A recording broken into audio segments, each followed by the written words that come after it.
Numbers 22, 28 through 35, and 23, 16, and 18 through 23. Then God gave speech to the donkey. She said to Balaam, "What have I ever done to you, that you have beat me these 3 times?" Balaam said, "Because you've been playing games with me.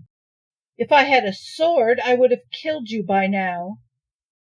The donkey said to Balaam, "Am I not your trusty donkey, on whom you've ridden for years right up until now?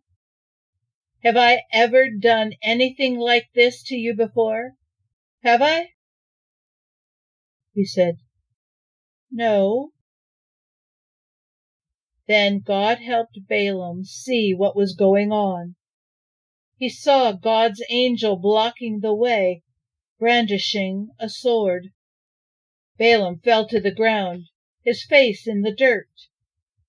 God's angel said to him, "Why have you beaten your poor donkey these 3 times? I have come here to block your way because you're getting way ahead of yourself. The donkey saw me and turned away from me these 3 times. If she hadn't, I would have killed you by this time, but not the donkey. I would have let her off." Balaam said to God's angel, "I have sinned. I had no idea you were standing in the road blocking my way. If you don't like what I'm doing, I'll head back." But God's angel said to Balaam, "Go ahead and go with them, but only say what I tell you to say. Absolutely no other word."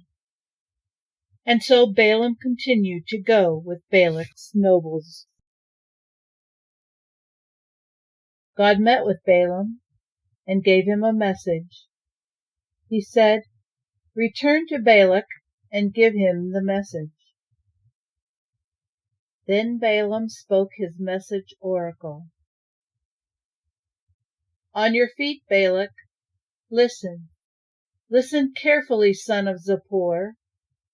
God is not man, one given to lies, and not a son of man changing his mind. Does he speak and not do what he says?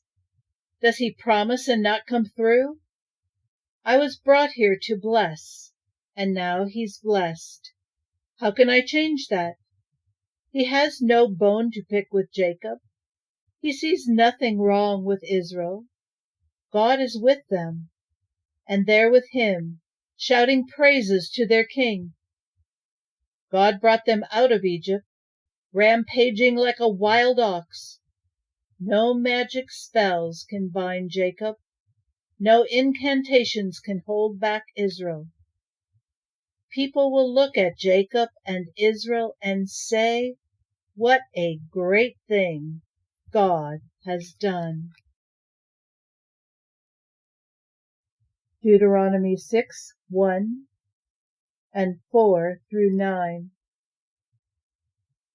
Moses is speaking. "This is the commandment, the rules and regulations that God, your God, commanded me to teach you to live out in the land you're about to cross into to possess. Attention, Israel! God, our God, God the one and only. Love God, your God, with your whole heart. Love him with all that's in you. Love him with all you've got. Write these commandments that I've given you today on your hearts. Get them inside of you, and then get them inside your children. Talk about them wherever you are, sitting at home or walking in the street. Talk about them from the time you get up in the morning to when you fall into bed at night. Tie them on your hands and foreheads as a reminder. Inscribe them on the doorposts of your homes. and on your city gates.